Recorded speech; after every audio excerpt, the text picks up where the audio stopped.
Hi, this is Carol Wisely with Radio Free Decipher, just returned from a long 2-week tour of the UK and Belgium. And so first of all, I want to say hello, particularly to everybody I met there. Had a great dinner in Brussels with a bunch of European volunteers, ambassadors, squadron members, and Dominic Vermandra. And I'm not going to list all the names of you guys, but you know who you are, and we had fun. And then on to the UK, where we toured around the country. YJ, Young Jedi, released in the UK on Friday. Those of you in the US probably don't realize that apart from illegal copies on DVDs, nobody in Europe has seen Star Wars yet. So it's coming to the UK on July 16th and won't be in the European countries until September, October, later on the continental European countries. So it was interesting being there and everybody talking to us about YJ and talking to us about the movie and asking whether we'd seen it or not.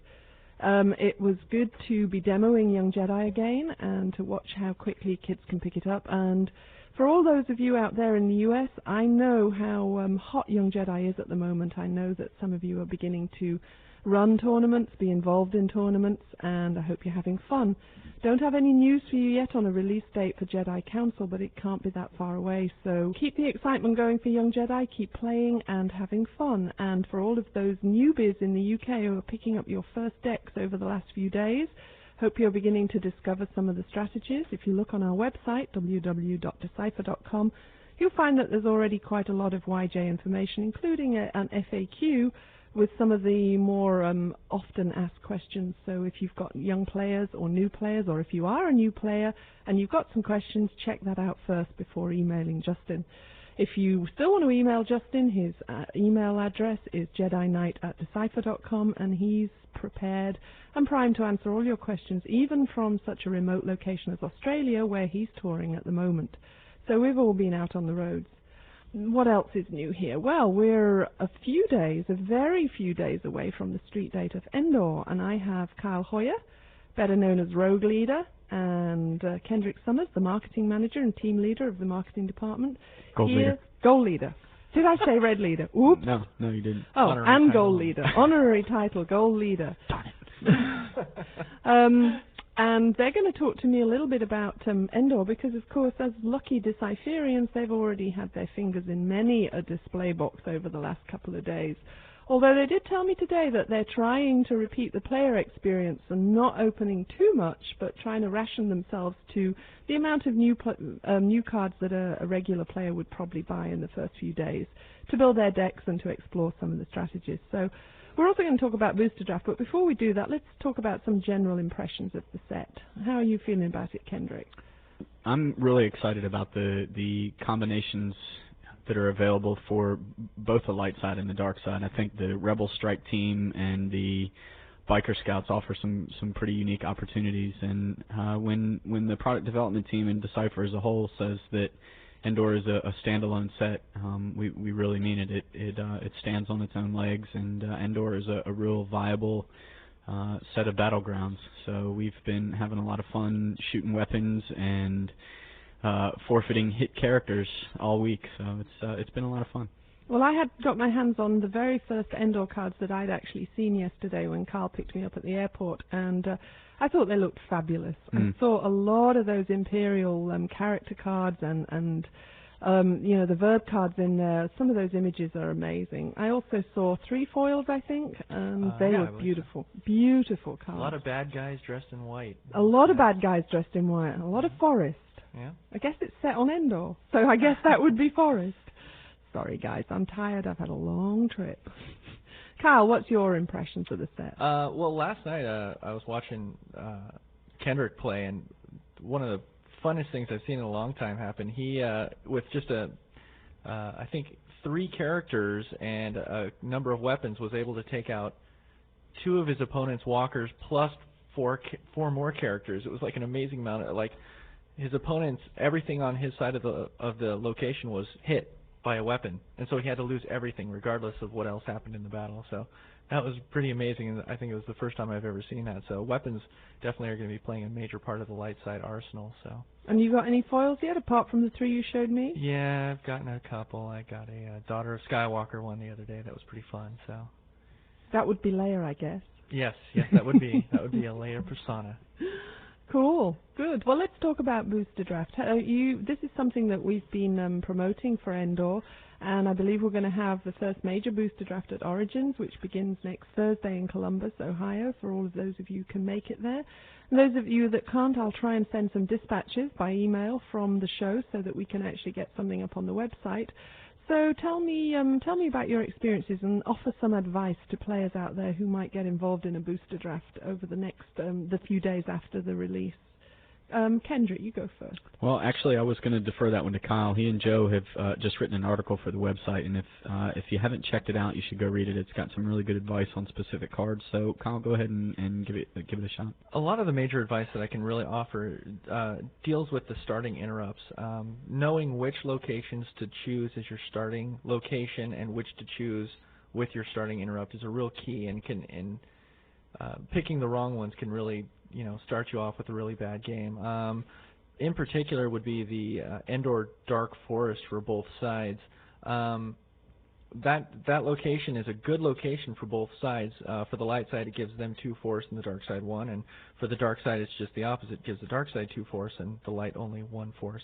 And it is a common in both sides, so by using the starting interrupt, combat readiness, and careful planning, you can convert your opponent's opening location if they're not careful enough. So really, you're not going to want to start out with that one, and really, if you're the dark side, you're not going to want to bring that one to the table at all, because since the dark side gets to play their starting interrupt first, and it resolves. They play them at the same time, but the dark side's resolves first. Their dense forest could be in play, and then the light side player could have a chance to convert it. And there's a lot of metagame going on there, and I'm probably talking way over your head, Carol, and I can see you kind of looking at me like, huh?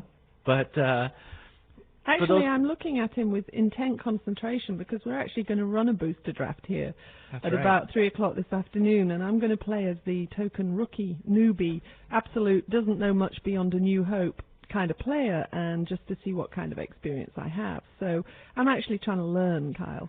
So for those players that are going to be playing, especially at Origins and opening weekend booster drafts all around the world this weekend, my advice is to look at what locations are available for both the light and the dark side when they're being passed around, and take special note of what each side has to offer, so you know which ones to play and which ones not to play. Good starting locations for the dark side would be the dark forest or the forest clearing. I think it's actually the dense forest for the light and dark sides. The dark forest is an especially cool dark side location. Right. That's what I'm saying. Good starting locations for the dark side would be the dark forest and the forest clearing, and good starting locations for the light side would be anywhere from the Hidden Trail, I believe it's called Hidden Trail, or any other location that would give you 2 force and not your opponent. But I believe the landing site is another nice one. But I'd really be careful with the dense forest. That's the one that provides a little bit of stickiness for both sides. So. Good. Any other advice? I'm taking it all in here, guys. Are you? I'm trying to remember and making notes. Another sticky thing for the light side is that there's not very many pilots, so piloting those speeder bikes might be a little bit trouble. Pilots that you're going to want to look out for are, of course, Poplu, which is going to be the one that most people are going to see readily, who is able to pilot the speeder bikes. He's an Ewok that is able to pilot the speeder bikes. The other three are, of course, Chewbacca of Kashyyyk, Daughter of Skywalker, and General Solo. Okay, so how about weapons in this set? What kind of weapons should we be looking for when we're drafting? Well, I'll throw something in on that one. That's probably one of the biggest changes for me was the inclination to draft green cards. Those are usually ones that get left around at the end of the draft, but you might want to take a second look at both the dark side and light side weapons. First one that comes to mind, and may not get a huge amount of use unless you're playing Ewoks and get a kick out of that strategy, is the Ewok Catapult. And the biggest thing about that is that it's a Destiny 7 card. You'll usually see 1 or 2 of them, possibly 3 in a draft of 4 or 6 players. So you might want to consider just throwing one in for the heck of it. And they also knock out walkers pretty quickly, which you're also going to see a lot of. So anything that can gain you an advantage over some of those blue cards for the dark side is a good thing. Some of the light side weapons, the A280 blaster rifle, Sharpshooter rifle is a great weapon for a guy by himself adjacent to a battle. I've taken out quite a few walkers with that one because it adds 2 to the destiny draw if the warrior is alone and adjacent to the battle, which is not that difficult to do. There's also a repeating blaster for the light side. It's the Blastech something or other, and that's a great weapon as well. You fire it for 2 extra force repeatedly, and the reason that you can do that in a sealed deck environment is because of the starting interrupts. They also have a used effect that allows you to play those just after a battle is initiated by either you or your opponent. You draw destiny and activate that much force, so that sets you up for the weapons. And let me tell you, there are some high ability characters in this environment, but there are also a lot of low ability characters too. And the more you can take out with weapons, the better off you are, because attrition only goes so far. That being said, there are a number of pretty good destiny adder cards, and those are all, well, not all of them, but the majority of them, and this is really key, are used interrupts. So you're going to get quite a bit of recycling going. So all you people out there who are playing and avoiding the strategy of tracking your destiny, now is your opportunity to get a little bit better with that, which is also going to get you a better skill in the full environment, the tournament scene. Tracking destiny is really important, and this is a good place to do it. There's a lot of used interrupts with high destiny for both sides, actually, that will give power bonuses to scouts or increased land speed, depending on whether you have a scout with a bike or a vehicle. There's certain things that you have to meet before you can play them, but it's not too hard in the environment. So that article really fills out the things that you should be drafting first of all. When you see packs come around, it's really hard not to grab a character, but you just want to make sure that you take a second look at some of those red cards because they're pretty cool.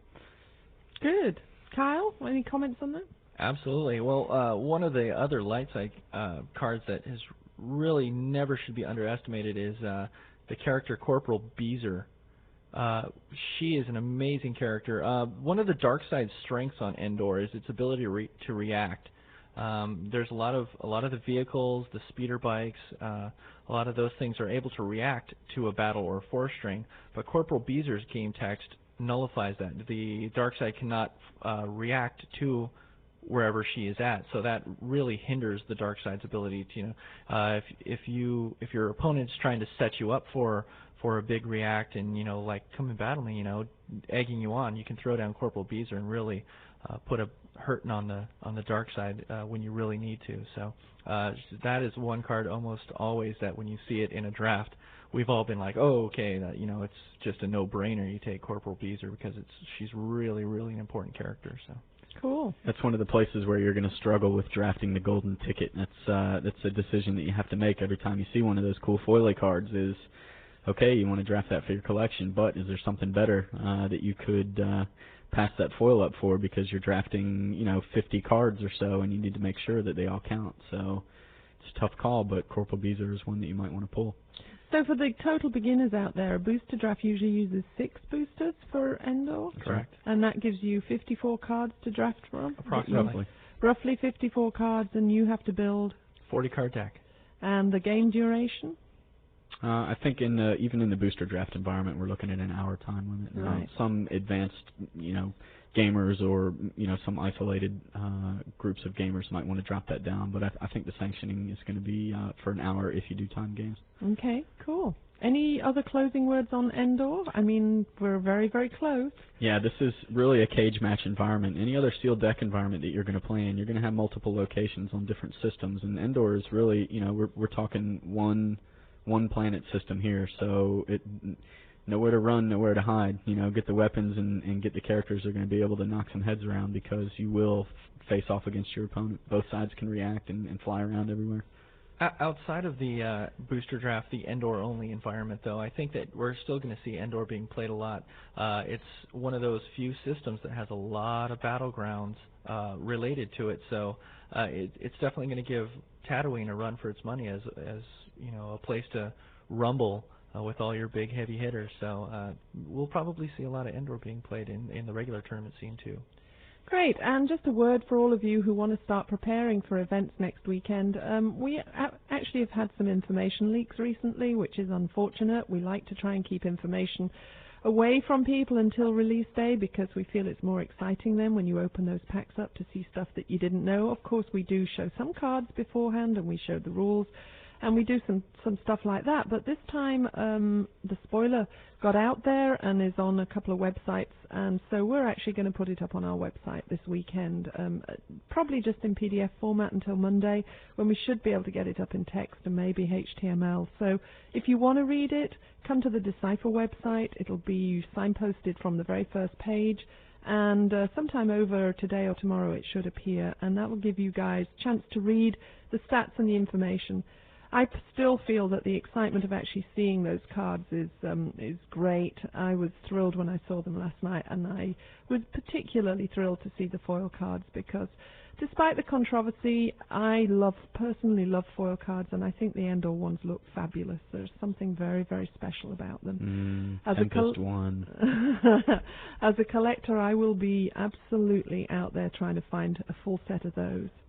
And the same in Blaze of Glory when it gets here. I don't have an update for you. Thanks, guys, by the way, for talking to me about Endor. I'll close off today by just giving you a few more pieces of information. Don't yet have a date for Blaze of Glory. I do have a couple of upcoming changes in the marketing team to announce. I don't think we've put that up on the website, but for those of you out there who play Star Trek customizable card game, you may have come across a chap by the name of Evan Lawrence, who goes by the handle Mott the Barber. He's been part of the Star Trek gaming community since almost the very beginning, and he's based out of Colorado, or at least he was until this weekend when he's heading for Norfolk. We'll be joining the marketing team, basically to do an equivalent role to Justin Pakes, Jedi Knight at Decipher.com, who's been with us now for a number of weeks, supporting the gaming of Star Wars from a rules, current rulings, FAQ, questions point of view, technical documentation. Evan's going to be doing the same for Star Trek. Those of you who know and love Major Raquel, as we all do, she's still going to be involved with Decipher. She's probably going to be helping out on some special PD projects. So I'm going to say thank you to Kathy, to Major Raquel, for carrying that baton so effectively for so long. And I know that Kathy knows Evan very well and is feeling very confident about his ability to carry that baton on from her very, very capable hands. Those of you who know Bruce may or may not know now that he's a full-time member of our department and is going to be taking over the management of the entire tournament scene to give Sean a break from that and to allow Sean to go out on the road as one of our Road Warrior team, promoting all three games across the country and probably across the world at some point. And so those are some changes that we have coming up in the department. You can look for some new names and new information on those guys when we actually get that up on the web. Blaze of Glory will be the next Star Trek release. I don't have a date yet, but it really isn't going to be that far away. Jedi Council is the next product for Young Jedi, and Endor, of course, is the next product for Star Wars, which is very close. Any more news that you wish to get, you can look for it on the website. You can listen for it here on Radio Free Decipher, and I'd like to close by saying a very, very special hello to John Maitland, who is the owner of our European distributors, Hobby Games, and who was a generous host to me in the UK, to Marcus Serter and I, who just did a tour in the UK. And I know John is an avid listener of Radio Free, so this is a very special hello to John when he gets to listen to this show, hopefully this evening. And John, I hope the weather's as beautiful in the UK as it was when I was there. It's always a pleasure meeting with you. That's all for today, folks, and next weekend we'll be in Origins, so I will maybe try and do a phone-in at Radio Free from the booth, or maybe from my hotel room if the noise is too great, just to tell you what's going on. If Calvin can work the technology from this end, then I'll certainly do that. So that's all for today, folks, and I'll just pass back to Kendrick and Kyle for closing words. Thanks, everybody, for listening. Hope we'll see you at Origins, and make sure to be at the booster draft. Saturday at 8 o'clock at night, right after the open qualifier. Cool. So everybody's going to be shattered. That's 14 hours of Star Wars goodness. Yeah. Great. Well, I'm looking forward to seeing you all. All of you get there. I'm looking forward to it. Bye. Talk to you next week.